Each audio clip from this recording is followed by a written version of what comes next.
Hello everyone, welcome to my channel. Today we are going to start the weekly IELTS session 3. Today's weekly session is on IELTS listening, and in this lesson we'll discuss how to solve multiple choice questions in IELTS listening. First, we will look at the different types of multiple choice questions. The first type is the short MCQ. In this you have to choose only one out of 3 or 4 given options. In the second type, which is also called as the long MCQs, you have to choose 2 or 3 correct answers out of 5 or more given options. So these are 2 types of MCQs. Let's have a look at the tips to solve MCQs now. First, listen to the whole statement. Don't choose the answer without listening to the whole statement, because most of the times the speaker uses words related to each option. They want to confuse you with many options. Hence, you don't have to get confused by unnecessary options and choose your answer only after the speaker have finished the statement. The second tip is that keep eliminating the options which are wrong, that clearly don't match the question or which are clearly rejected by the speaker. Now let's have a look at these questions. For example, we have 4 questions 21 to 24, which are multiple choice question type. We have to find one answer for each of these questions. Let's have a look at the questions. The tutor thinks Sandra's proposal should be reordered in some parts. If he thinks that Sandra's proposal needs to be reordered in some parts, then we'll choose option A. If he thinks it needs a contents page, then we'll choose option B. If he thinks it ought to include more information, then we'll choose option C. Question number 22. The proposal would be easier to follow if Sandra. How can Sandra make her proposal easier? By inserting some headings. If she had inserted subheadings, it would have been easier to follow. It would have been easier to understand. Option B, if she had used more paragraphs. Or option C, if she shortened her sentences. If her sentences were short, not too lengthy, then it would have been easier to understand what she is trying to say in her proposal. Question number 23. What was the problem with the formatting on Sandra's proposal? Option A, separate points were not clearly identified. Option B, the headings were not always clear. Headings were sometimes clear and sometimes not very clear. Option C, page numbering was not used in appropriate way. 24th question. Sandra became interested in visiting the Navajo National Park through option A, because of the articles she had read, or B, movies she had seen as a child, she saw as a child, or option C, photographs she found on the internet. Which is the right reason? Which is the most appropriate reason due to which she became interested in visiting the Navajo National Park? Now we'll listen to the audio and we'll solve these questions by eliminating the wrong answers and listening to the entire statement, focusing on the keywords. Let's see. Now listen carefully and answer questions 21 to 24.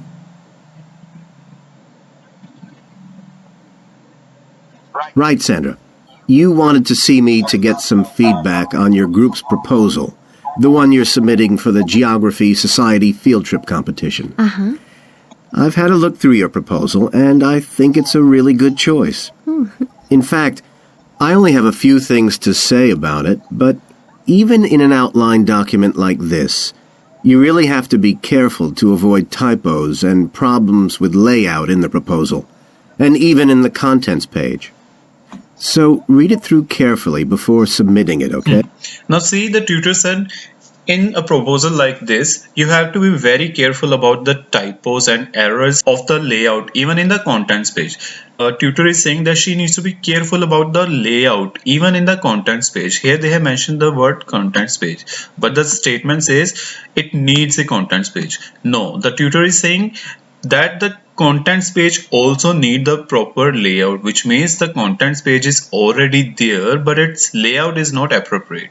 If there was no contents page, if it actually needed a contents page, why would the tutor say that it needs proper layout? That means contents page is already there. It doesn't need a contents page. They mentioned this word, but the statement is totally different. So option B is wrong. We eliminated this one. Next. Will do. And I've made a few notes on the proposal about things which could have been better sequenced. Okay. And I have made few notes about the things in the proposal which could have been better sequenced, which means the tutor thinks there are some things which should be better sequenced. Their sequence should have been better. That means they need a proper sequence.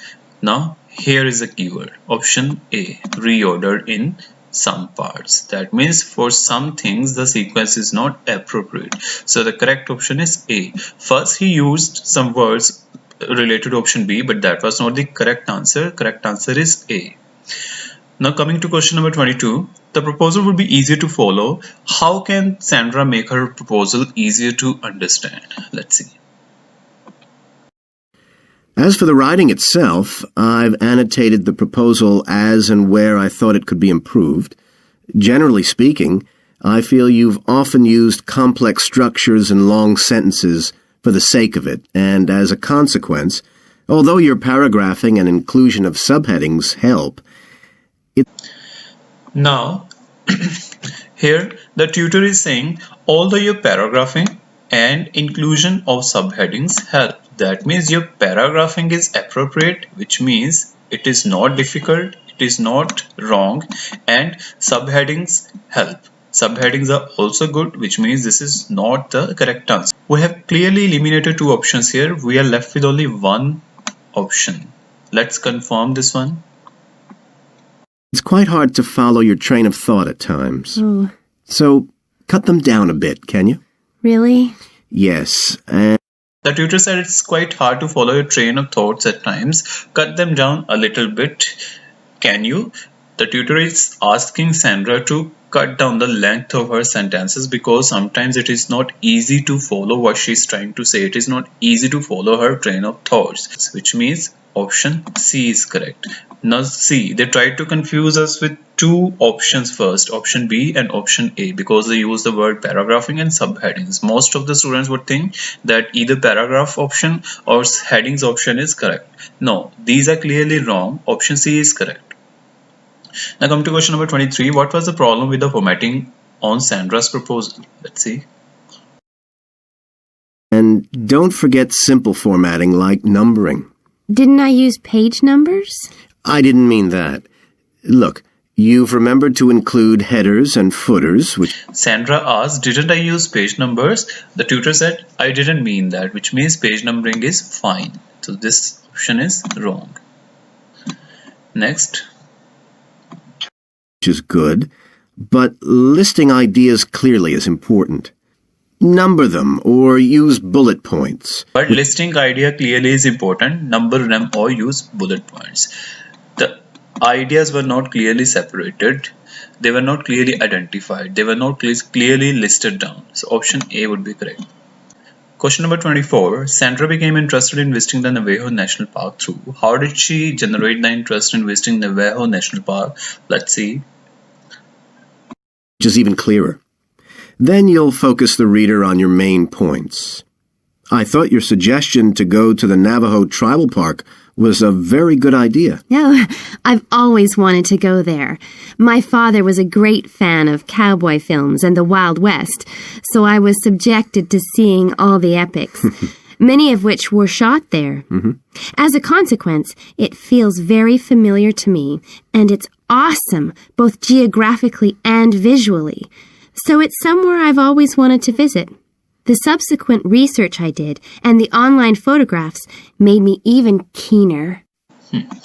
Now she's saying, my father was fond of seeing the cowboys films shot in the Wild West, so I was always subjected to seeing those movies. Which means when she was young, her father used to watch cowboy movies and she by default had to watch those movies as a child, which generated her interest. She clearly gave the answer in the first place. Movies she saw as a child made her want to visit there. Then she said, the following research I did and the photographs I saw on the internet made me even keener. These are secondary options. These are secondary reasons. The main reason why she got interested in visiting the Navajo National Park is because she used to see those movies as a child with her father. So B is correct option. So I hope these four questions are clear with you. Now we'll move to the next questions. The question is, which three topics does Sandra agree to include in her proposal? We have to choose only three options which she finally agrees to include in her proposal. Now in these types of questions, they use some words related to almost each option. But you have to be very careful in choosing the correct option, whether it fits into the context of the question, whether it satisfies the condition, because we have to find only those options which Sandra agrees to include in the proposal. So let's start listening. Now listen and answer questions 25 to 30. Interesting. Right, let's look at the content of your proposal now. Did you find it comprehensive enough? Well, yes and no. You've listed several different topics on your contents page, but I'm not sure they're all relevant. No? Well, I thought that from the perspective of a field trip, one thing I needed to focus on was the sandstone plateau and cliffs themselves. The way they tower up from the flat landscape is just amazing. The fact that the surrounding softer rocks were eroded by wind and rain, leaving these huge outcrops high above the plain. It's hardly surprising that tourists flock to see the area. Well, yes, I'd agree with including those points. And then Now, first of all, Sandra is saying that from the perspective of a field trip, she was always interested in the sandstones and plateaus and cliffs themselves. And she also used the word outcrops. These all are geographical features of a land. Then her tutor also agrees that she should include this topic in her proposal, which means this topic is confirmed, it has been included already. That means this is geographical feature, option C. So first option is C. We have to find 2 more correct answers out of 6 remaining answers. the fact that it's been home to Native American Navajos and all the social history that goes with that. The hardships they endured trying to save their territory from the invading settlers. Their culture is so rich. All those wonderful stories. Well, I agree it's interesting, but it's not immediately relevant to your proposal, Sandra. So, at this stage, I suggest you focus on other considerations. Now, secondly, Sandra wanted to include the topic of social history, how they developed there. But her tutor doesn't think that it is right now relevant to her topic. So, indirectly, he is asking her to leave this topic for now and focus on the other considerations. That means this has been eliminated. Social history cannot be the correct answer because Sandra hasn't shown her agreement to add this topic to her proposal. Let's see. I think an indication of what the students on the trip could actually do when they get there should be far more central. Tutor is suggesting that the indication of what activities can students do once they get there should be far more central. That means she should include the topic of activities that can be done there by the students once they reach there. So option B is being suggested by the tutor. Let's see if Sandra agrees to do this or not. So that certainly needs to be included and to be expanded upon. And I'd like to see something about the local wildlife and vegetation, too.